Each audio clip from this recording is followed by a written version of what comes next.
Our long march towards Peter's predicted cyber nuclear war takes another step forward.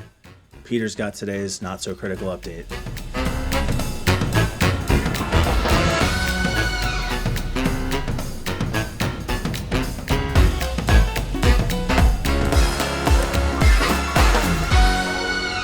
So it's happening, guys. This is absolutely happening. I saw quite a lot of commentary about this on the Twitters.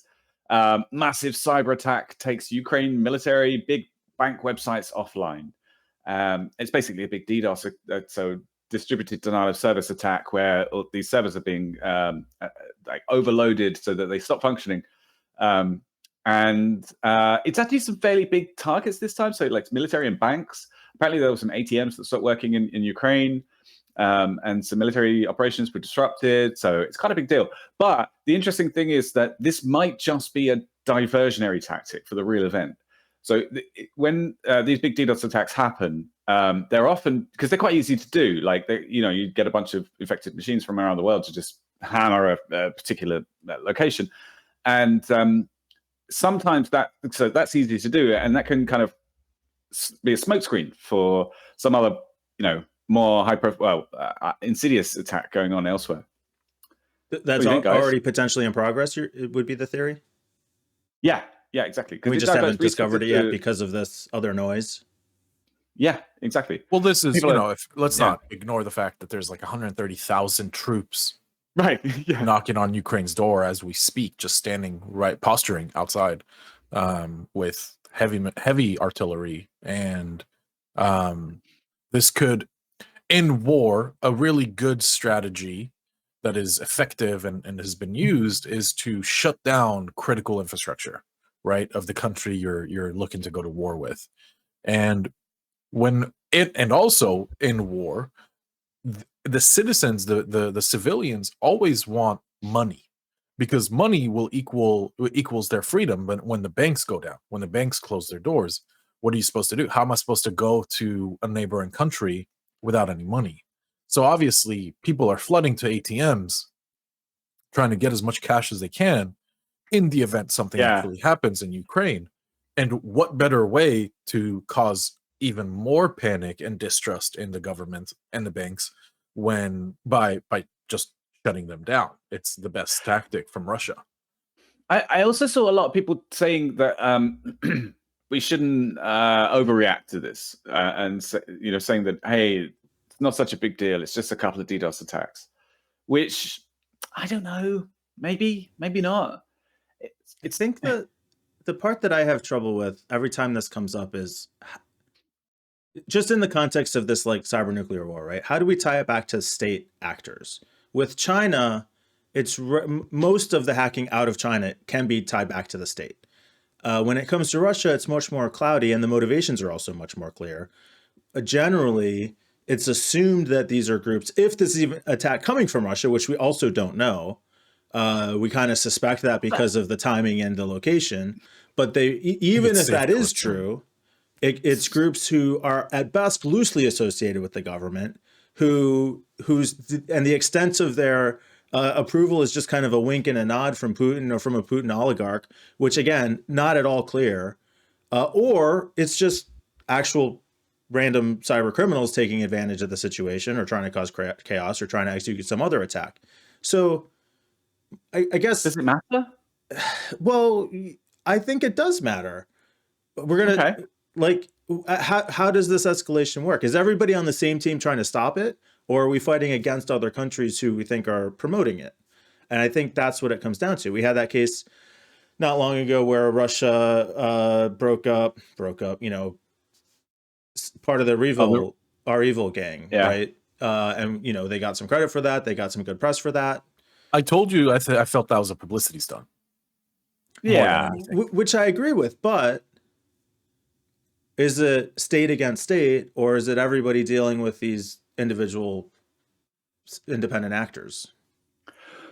Okay. One situation could lead to war. The other situation can lead to tons of inconvenience and hardship.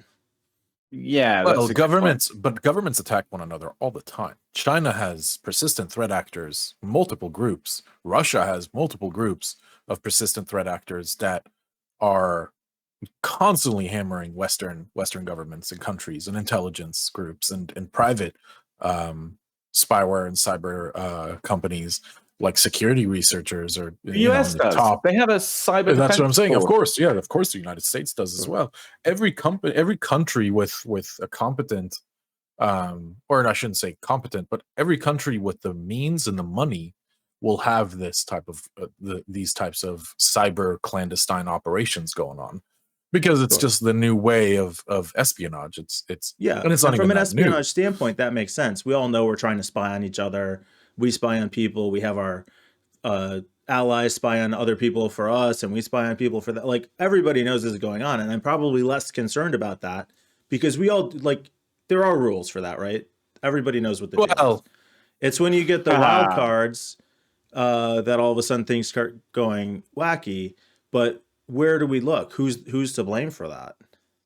yeah, for now, I don't think we can even answer that. It's just we can just make educated assumptions and guesstimates on what we think is happening. And with the current climate in Ukraine, there's no doubt that this is coming from either pro-Russia supporters or the Russian government themselves. I mean, I wouldn't say there's no doubt. I would say it seems likely, but it's I entirely guess I possible don't it's somebody see- just capitalizing on the opportunity. I just don't see the opportunity. I don't see the reason for attacking Ukrainian military and banking systems. It just doesn't make sense. And of course, DDoSs are used all the time, like you were saying, to hide a more specific attack in the chaos. But currently, I just don't. I don't see why they would do that to the military. Why would you cripple the Ukrainian military when they're prepping for war? The whole point is we don't know, right? It's hiding something else. I just had a quick look on the Army Cyber Command, AR Cyber, on Twitter. They have a post just recently where they it's very movie style. Army Combat Capabilities Development Command Analysis Center leverages high-performance computing to conduct faster, more complex analysis supporting DoD survivability, vulnerability, and lethality modeling. Like, that's Love it. Strong. Yeah, America. it's like, oh, we've got the best using hackers. a lot of power words. Yeah. But that's what lethality is amazing to like put in there. Like, hey, we're using like high-tech shit to kill people online. Kill shit. Yeah. To like do some damage, guys. It's a tough subject for sure. Bragging about and it, right? again, I mean, we can't really know. You're right, but I think it is okay to assume things because and strategically it makes sense. It would make sense to do that. Then it also, like, you can't trust any of this. I totally understand that. But at the same time, stories were coming about how Putin was de-escalating and indicating that he was open to communication. Sure. There's zero de-escalations. They haven't moved a single person. They haven't moved a single soldier. Yeah. All right. I hear you. Yeah. No de-escalation. No. Check for Russian. All right. What do we got? We got U.S. military. We got Russia. Just keep them coming, Peter. Who's next, we'll Peter? get there. There's only 26 countries left. Is that true? Do you know how many countries there are? Nobody knows that. I think it's 226. Let's see if I'm wrong. I think it changes every day, doesn't it? How many countries are there? No, we're doing it live. Research on the show. What is the 195? You know, they have the Semper Fi for the Marines. What do you think the thing for the Army Cyber Command is? What they're what do you call that? Like, what do they say to each other? Like, hey noob, or I totally owned that country. Keep guessing, Peter. Yeah. Yeah. So this is Peter speculating on what he thinks the Army Cyber Command says to each other. Go. Right. Just the analysts, right? It's something on the lines of like pwned, or I don't know. Okay. Yeah, pwned. Maximum pwnage. You know, cyber headshot, set shots. He's like, boom, headshot, like FPS Doug. All right. Can Oh, we is stop that how this you now? think they sit?